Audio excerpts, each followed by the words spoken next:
Committee था ये गठबंधन का सीट तय करने में। ये थे विजेंद्र बाबू थे और ललन बाबू थे जदयू के ओर से, हम लोग उसमें नहीं थे। यही लोग गए तो जाके कह दिए कांग्रेस को 40। तो लालू जी इतना खिसिया गए, कहे कि देखो आरसीपी आके 40 को सीट बोल दिया कांग्रेस को, अब बात नहीं करेंगे इन लोग से। तो फिर हम मोर्चा पर लगाए गए। तो फिर लालू जी को हमने धीरे धीरे समझाया, अरे भाई आपको जीतना है कि लड़ना है?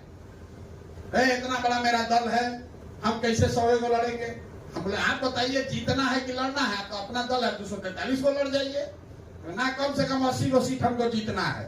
हमें लिख के ले लीजिए 80 से कम सीट आप नहीं जीतिएगा, लेकिन लड़िए 100 को। इसीलिए चुनाव के दिन जब रिजल्ट आ रहा था तो आपको याद होगा पहले जीत रहा था, टीवी वाला दिखा रहा था कि भाजपा जीत रहा है। तो लालू जी को आप कई लोग कुछ एक लोग को ध्यान होगा, लालू जी फोन करके हमको कह रहे हैं टीवी के सामने, अरे तुम तो कहा था कि 80 को जीतेंगे, सब क्या हो रहा है?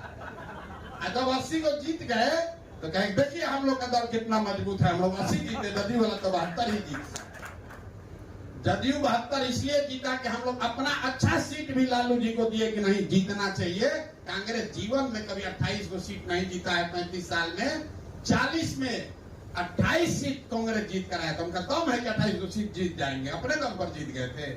उसमें जदयू भी लगा था, राजद भी लगा था, नीतीश भी लगे, लालू भी लगे, सब लगा तब न जीता है।